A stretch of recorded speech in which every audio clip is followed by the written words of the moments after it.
Olá a todos, sejam bem-vindos a mais uma videoaula. Eu sou Vitor Memos, estudante de Medicina, e hoje eu quero compartilhar convosco um tema muito importante, até muito bonito, relativo a retículos endoplasmáticos. Fica aí que eu já lhe digo o que é essencial.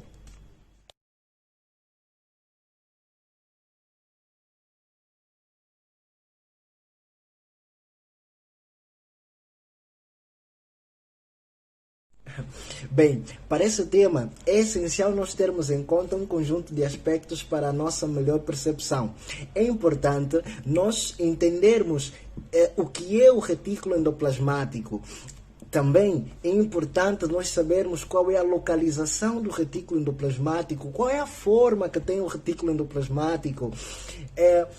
Como se classifica o retículo endoplasmático? Nós vamos ver que o retículo endoplasmático vai estar classificado em rugoso e liso. Missão. Qual é a nossa missão? Missão aqui é perceber quais são as diferenças que vão existir entre o retículo endoplasmático rugoso e o retículo endoplasmático liso.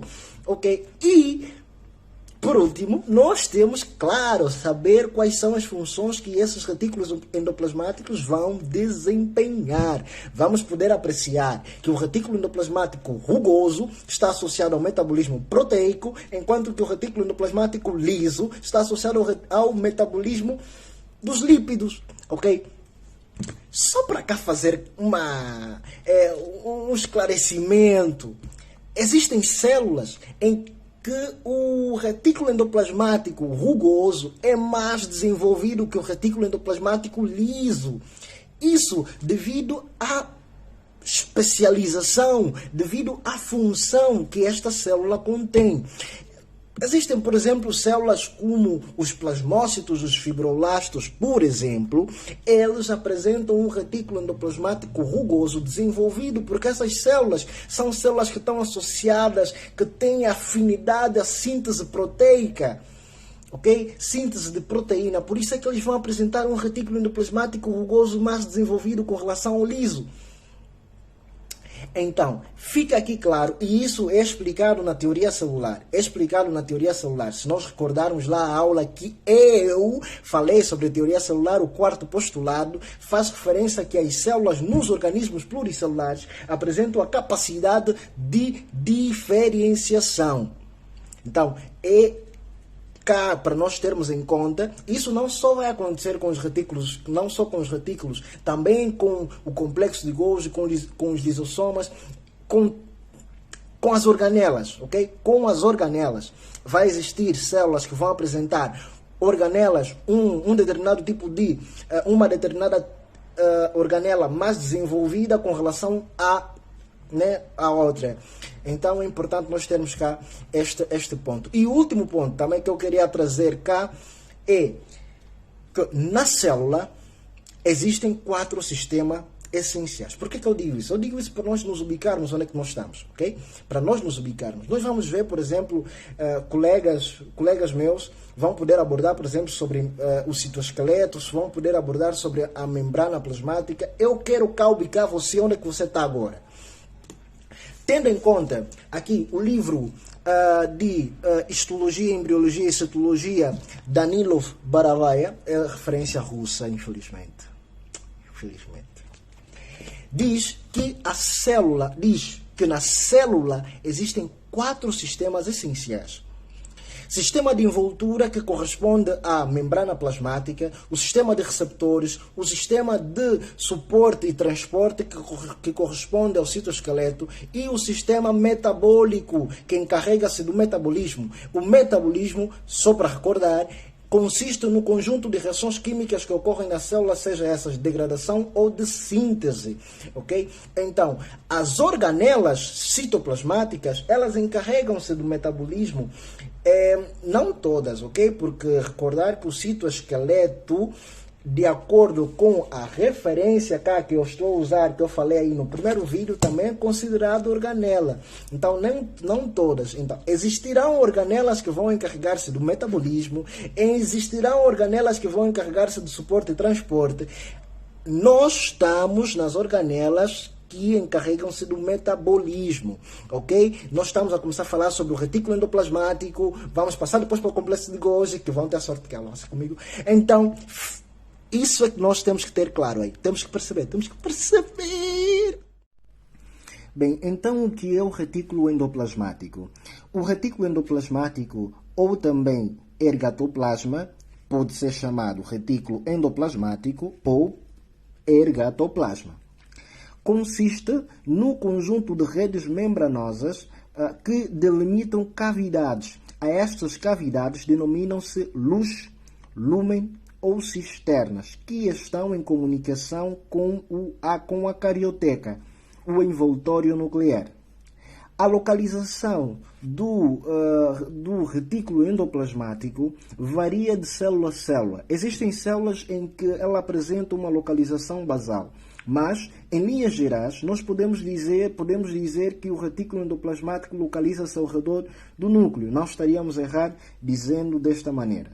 O ergatoplasma, ou retículo endoplasmático, classifica-se em liso e rugoso.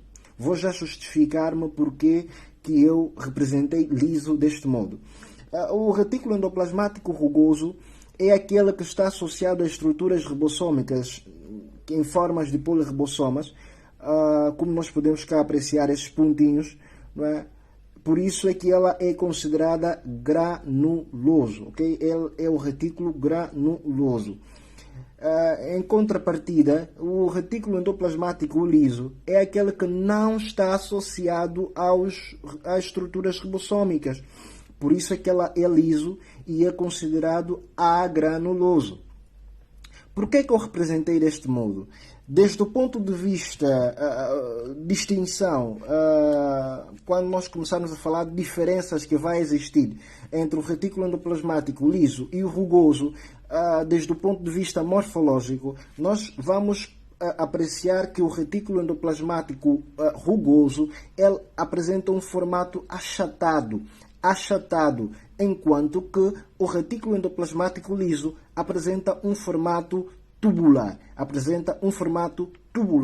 E nessa imagem, que não é uma imagem 3D, eu representei deste modo, mas eu irei disponibilizar a imagem 3D para melhor apreciação e melhor compreensão. Claro, essa diferença que existe entre ambos não se baseia simplesmente desde o ponto de vista morfológico, como também desde o ponto de vista de composição química. Antes, importante referir que ela é uma organela. Não, vamos dizer que o retículo endoplasmático é, portanto, uma organela membranosa, e a membrana que a mesma contém é uma membrana lipoproteica e assimétrica, assemelha-se muito à membrana plasmática, né? De acordo ao conteúdo nas cisternas, varia de célula a célula. Isso tendo em conta exatamente a função que esta célula vai desempenhar. Só para mencionar, exemplo, em células como os fibroblastos, estas cisternas, nestas cisternas contém-se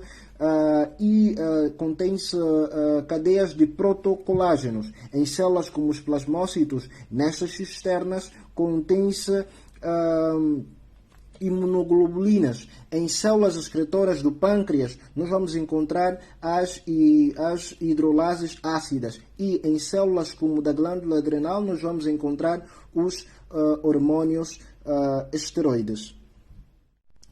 É importante nós termos em conta que tanto vesículas do retículo endoplasmático rugoso e do liso irão direcionar-se ao complexo de Golgi, quer dizer que irão incorporar-se ao complexo de Golgi, onde irão formar-se, onde irão sofrer modificações e posteriormente incorporar-se, por exemplo, incorporar-se à membrana plasmática em forma de glicoproteína e glicolípidos.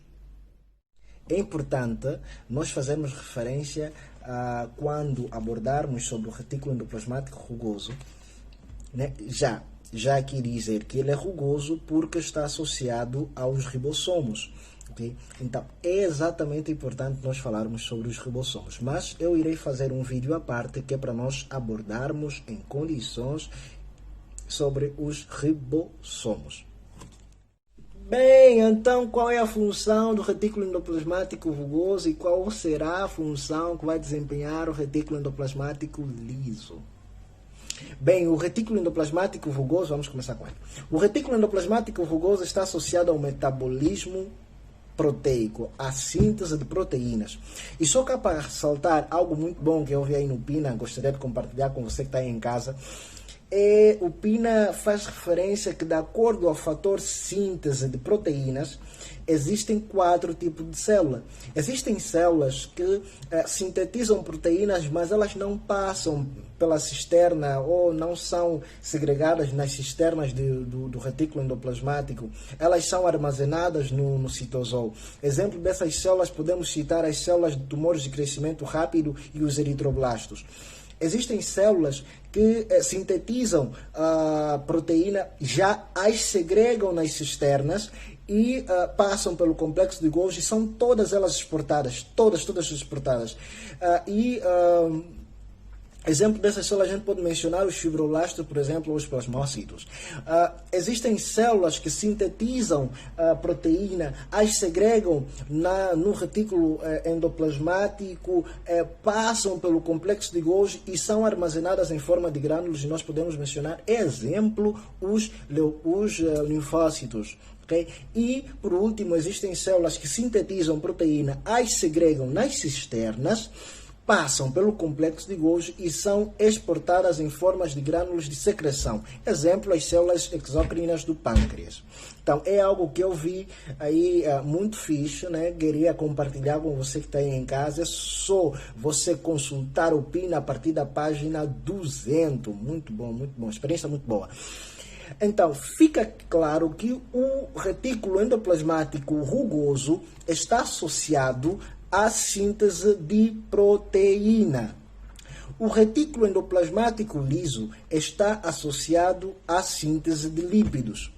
Mas não só, também estará associado à desintoxicação no nosso organismo. Okay? O nosso organismo, infelizmente, é alvo de produtos tóxicos, produtos que às vezes têm segundo efeitos e são tóxicos para nós. Produtos que infelizmente a nossa alimentação, que é toda industrializada atualmente, não tem nada sido muito fixe. Os medicamentos, por exemplo, têm efeitos secundários que chegam a ser tóxicos. O tabaco também é tóxico, também é tóxico. As drogas também são tóxicas. Então, tudo isso chega a ser tóxico, e a desintoxicação no organismo ocorre nos fígados, nos rins, na nossa pele, nos pulmões. Então, em essas regiões, o retículo endoplasmático liso é bem desenvolvido para poder realizar essas funções, essa função de desintoxicação. Então, é só para anotar aí que também está relacionado à desintoxicação do nosso organismo. O retículo endoplasmático nas células musculares está associado a armazenamento de cálcio. E também o retículo endoplasmático liso está associado também ao metabolismo do glicogênio, que é a obtenção de glicose. Bem, esta é a nossa aula sobre o retículo, sobre os retículos, porque são 2 que nós temos que fazer referência, liso, rugoso. Então, qualquer questão, eu estou à espera. Pergunta. Qualquer questão é só dizer aí nos comentários. Eu sou Vitor mesmo, volto a dizer mais para você que chegou aí agora. E dizer também, eu utilizo várias referências bibliográficas. Infelizmente, as bolsas não vou poder fazer-lhes chegar. Mas o Pina, sim, posso fazer-lhes chegar o Pina. Eu tenho o Pina em formato digital. É só você dizer, caso precisares, que eu lhe faço chegar bem rapidinho, bem rápido. E será um prazer grande ajudar-lhe neste sentido. Fique bem e espero que esta videoaula lhes tenha servido.